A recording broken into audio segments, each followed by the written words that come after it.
Hello everyone. आज हम हमारा नया चैप्टर स्टार्ट करने वाले हैं असाइनमेंट्स। ये भी हमारा क्या है, डिफरेंशियल कैलकुलस का ही एक पार्ट है यूनिट थर्ड में। ठीक है, जो तुम्हारा यूनिट थर्ड है उसका पहला टॉपिक है असाइनमेंट्स। इसको हिंदी में हम क्या बोलते हैं, अनंत स्पर्शीय। ठीक है, इससे तुम्हारा एक क्वेश्चन फिक्स होता है पेपर में, एक क्वेश्चन तुम्हारा आएगा ही आएगा यहाँ से। चलो ये हो गया तुम्हारा अनंत स्पर्शीय। तो सबसे पहले तो देखो, इसको समझने के लिए कुछ बेसिक चीज़ें समझते हैं। पहले तुमने कर्व पढ़े हैं। कर्व हमारे क्या होते हैं, दो टाइप के होते हैं। एक तुम्हारा होता है ओपन कर्व, एक होता है तुम्हारा क्लोज कर्व। जैसे मैंने बोला एक सर्कल मैंने बनाया, ठीक है, तो वो क्या है, मेरा एक क्लोज कर्व हो जाएगा। ठीक है, यानी जिसका स्टार्टिंग पॉइंट और एंडिंग पॉइंट हमारा सेम होता है, वो मेरा क्या हो जाएगा, क्लोज कर्व। फिर आता है तुम्हारा open curve, right. Open curve क्या होता है, जिसका स्टार्टिंग पॉइंट और एंडिंग पॉइंट अलग अलग हो। ठीक है, इसको एक ग्राफ से समझते हैं। ये माना मैंने, एक मेरा कार्टेशियन प्लेन है, ये मेरा एक्स एक्सिस और ये मेरा वाई एक्सिस। क्लोज कर्व होगा तो सिंपली यहाँ पे क्या हो गया, एक सर्कल बन गया, तो वो क्लोज कर्व है। ठीक है, जो असाइनमेंट्स होते हैं वो हम क्या करते हैं, ओपन कर्व के लिए निकालते हैं। कैसे, मैंने माना ये मेरा एक कर्व है, ये कोई भी ओपन कर्व हो सकता है तुम्हारा। ठीक है, तो ओपन कर्व के लिए हम असाइनमेंट्स निकालेंगे। देखो सबसे पहले क्लोज कर्व की बात करते हैं। ये एक और ग्राफ बना लो यहाँ पे। ये हो गया तुम्हारा एक्स एक्सिस, ये हो गया तुम्हारा वाई एक्सिस। ये मैंने क्लोज कर्व बना लिया। ठीक है, तो क्लोज कर्व के टेंजेंट क्या होगी, देखो ये टेंजेंट ड्रॉ हो जाएगी जो हमें विजिबल है। ठीक है, अब ये टेंजेंट जो है, इसकी इक्वेशन तुम्हारी कहाँ से तुम रिप्रेजेंट करते हो, y equal to m x plus c. ये तो ऑलरेडी हम पढ़ चुके हैं पहले कि भाई अगर कोई क्लोज फिगर है, कोई क्लोज कर्व है, उसका टेंजेंट है मुझे विजिबल हो रहा है, उसकी इक्वेशन मेरी क्या होती है, y equal to m x plus c हो जाती है। लेकिन अगर इस कर्व की बात करूं तो देखो इस पर क्या होगा, जो टेंजेंट ड्रॉ होगा ना, जैसे मैंने माना ये एक टेंजेंट है, वो क्या होगा, जो कर्व है उस पर एक इनफाइनाइट पोजीशन पर टच करेगा। क्लियर है ये चीज़, मुझे तो विजिबल नहीं है, लेकिन क्या होगा, वो इनफाइनाइट पे टच करेगा। इस केस में तुम्हारा क्या हो जाता है, जो हम असाइनमेंट्स निकालते हैं ना, असाइनमेंट्स यही चीज़ है, यानी अगर किसी टेंजेंट की इक्वेशन मैं निकाल रही हूँ एट द इनफाइनाइट, तो वही मेरा असाइनमेंट्स हो जाएगा इन अ सिंपल लैंग्वेज। ठीक है, यानी सिंपल लैंग्वेज में अगर बात करें तो असाइनमेंट्स मेरा क्या है, टेंजेंट एट द इनफाइनाइट। अगर ये तो हुई सिंपल बात तुम्हारी। ठीक है, अगर इसकी हमें डेफिनेशन लिखनी होगी तो हम क्या करेंगे, इसकी डेफिनेशन हो जाएगी मेरी, a straight line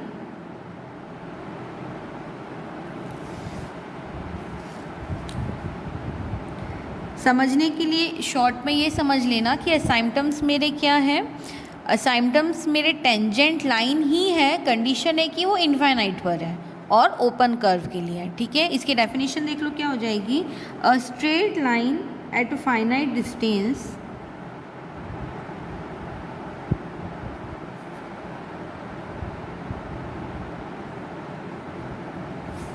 from the origin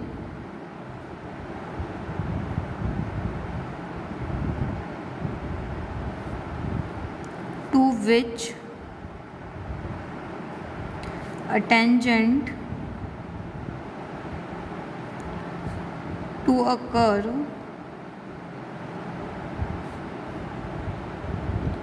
tends as the distance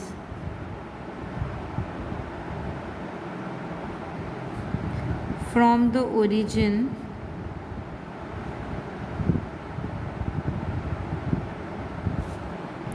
of the point of a contact tends to infinite।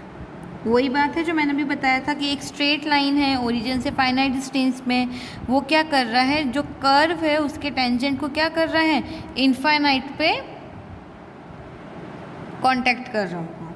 ठीक है, tends to contact to infinite. या infinity is called asymptotes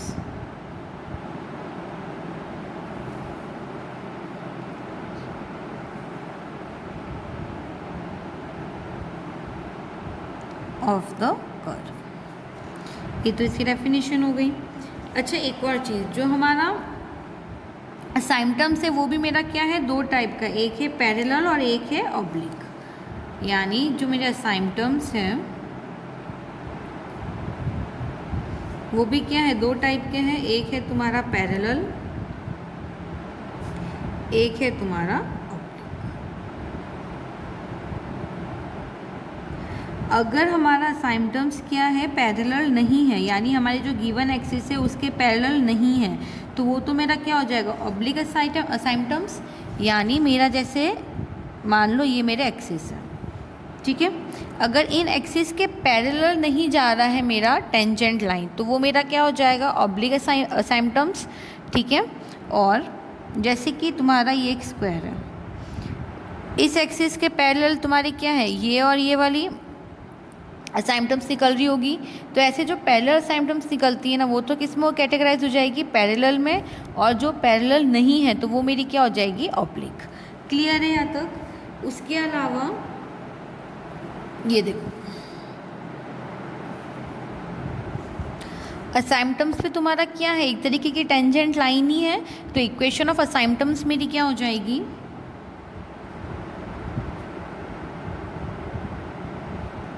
असाइम्पटम्स ये मेरी हो जाती है y equal to m x plus c, क्योंकि ये टेंजेंट लाइन ही है, मैंने बताया था एक तरीके का टेंजेंट लाइन है एट अ इनफाइनाइट, ठीक है, जहाँ पे वेयर m मेरी क्या होती है, इसकी स्लोप होती है, जिसकी वैल्यू हमें पता है, हम कैसे देते हैं, limit x tends to infinite y by x। Clear है यहाँ तक।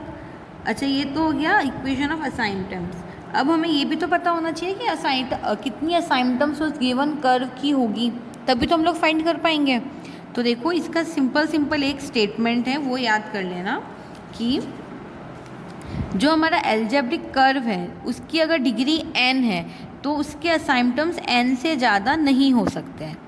यानी एक बार लिख लो, एन एल्जेब्रिक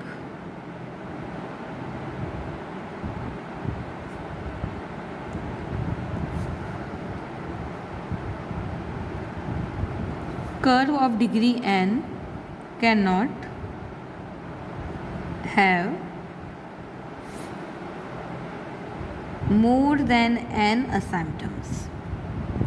यानी किसी भी जो हमारा कर्व गिवन होगा उसकी जितनी मैक्सिमम डिग्री होगी उतने ही उसमें नंबर ऑफ असाइम्पटम्स होंगे।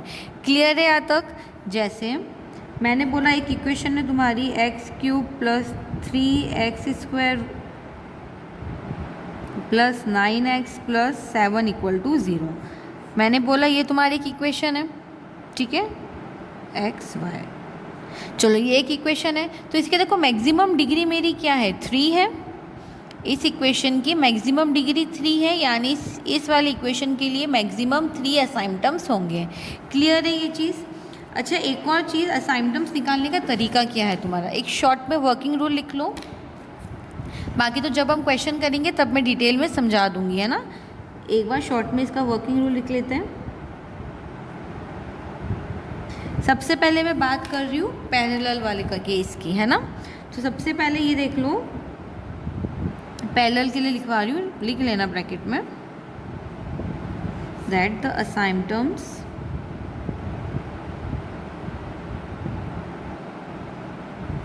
Of the algebraic curve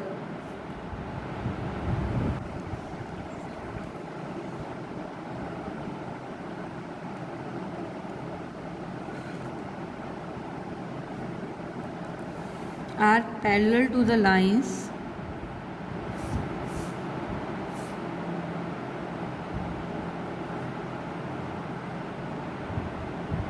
which are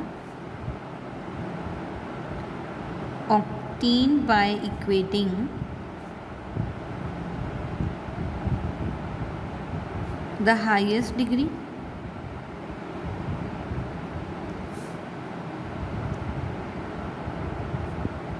terms to 0। इसका मतलब क्या हुआ, अगर हमें पैरेलल लाइन के लिए असाइनमेंट्स निकालने हैं ना, तो हम क्या करते हैं, जो हमें गिवन कर्व है उसका जो मैक्सिमम डिग्री है, ठीक है, जैसे इसकी मैक्सिमम डिग्री 3 थी, तो इसका जो तुम्हारा टर्म आएगा ना उसको हम क्या करेंगे, 0 से इक्वेट करेंगे। ये हमारा पहला स्टेप होता है अगर हमें असाइनमेंट्स निकालने हैं for a parallel condition. Clear है यहाँ तक? अच्छा, इसमें भी देखो 2 केस है, या तो तुम्हारा एक्स एक्सिस के पैरेलल बता रहा होगा या फिर वाई एक्सिस के।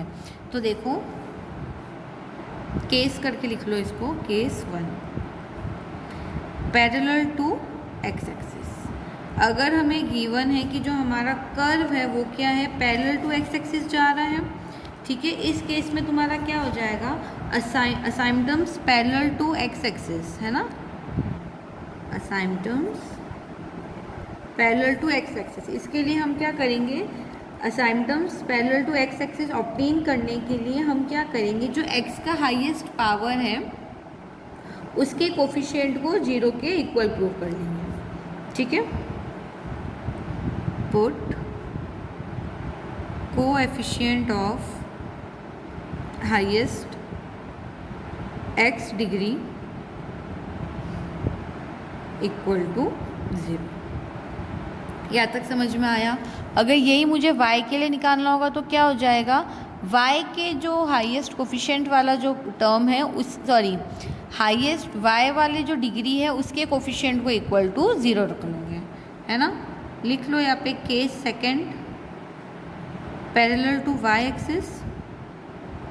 इसके लिए क्या करेंगे, coefficient of y degree equal to 0, यानी एक्स एक्सिस के पैरेलल निकालना है तो एक्स एक्सिस वाला इक्वेशन इक्वल टू 0 हो जाएगा तुम्हारा, और अगर वाई एक्सिस के लिए निकालना है तो वाई एक्सिस की जो हाईएस्ट डिग्री है उसके कोफिशिएंट को इक्वल टू 0 रख लोगे। यहाँ तक बात क्लियर हुई? अब हम क्या करते हैं, इसका एक क्वेश्चन देखते हैं। Question number first, prove that the assignments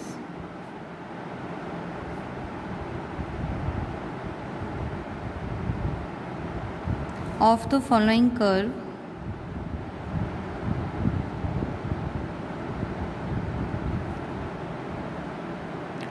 form a square and the curve passes through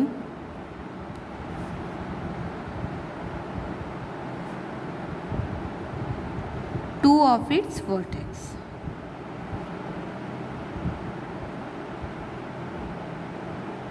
given है कि असाइनमेंट्स क्या है, एक कर्व फॉर्म कर रहा है और हमें इक्वेशन गिवन है इसकी x square Y square minus a square x square plus y square minus a cube x plus Y plus a to the power 4 equal to 0। सबसे पहले इस गिवन इक्वेशन को सिंपलेस्ट फॉर्म में लिख लूँ मैं, तो ये मेरा हो जाएगा x square Y square minus a square का ब्रैकेट में मल्टीप्लाई करा लो, तो ये हो जाएगा a square Y square minus a cube X minus a cube Y plus a to the power 4 equal to 0। Orderly arrange कर लेते हैं। अच्छा, इसमें से काम करो, हम लोग माइनस कॉमन ले लें, ठीक है, तो ये मेरा हो जाएगा x square Y square minus a square minus a square Y square minus a cube x plus Y plus a to the power 4 equal to 0, ठीक है। अच्छा, माइनस कॉमन मत लो, ऐसे ही कर लो, ठीक है। ये मेरी इक्वेशन बन गई, इसको ले लो इक्वेशन नंबर फर्स्ट। अब देखो इसमें हमारा मैक्सिमम डिग्री क्या, अच्छा इस इक्वेशन की मैक्सिमम डिग्री कितनी है 4, यानी इसके टोटल 4 असाइनमेंट्स होंगे। ये तो इक्वेशन देखते ही हमारा क्लियर हो गया, ठीक है। तो हमें ये तो क्लियर हो गया कि 4 हमें असाइनमेंट्स फाइंड करने। अब देखो तरीका क्या होगा तुम्हारा, सबसे पहले इस गिवन इक्वेशन में क्या करूँगे, एक्स की मैक्सिमम डिग्री 2 है, यानी यहाँ से मुझे 2 असाइनमेंट्स मिल जाएंगे, ठीक है। There maximum degree of x is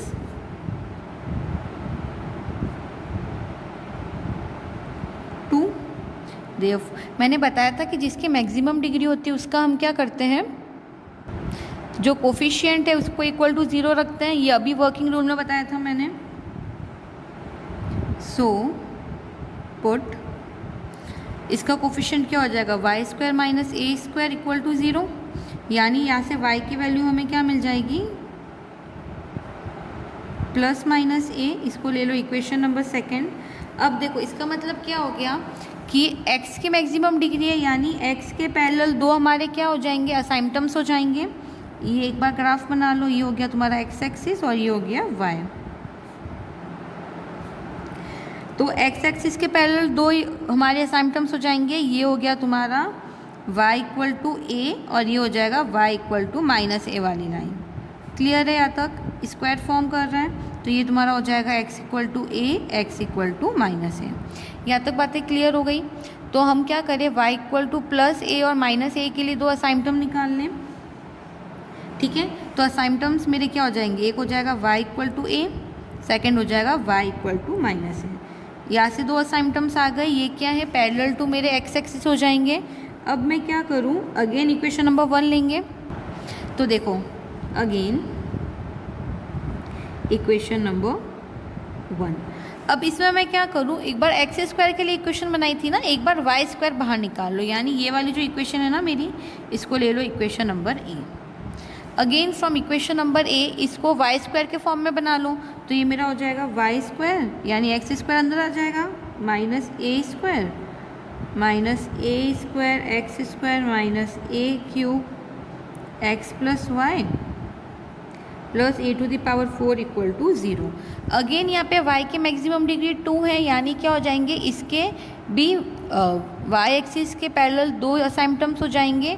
उसको फाइंड करने का तरीका भी सेम रहेगा, जो y का जो मेरा कोफिशिएंट है उसको मैं क्या करूँगी, 0 के इक्वल पुट करूँगी। बात क्लियर हुई। तो again maximum degree of y is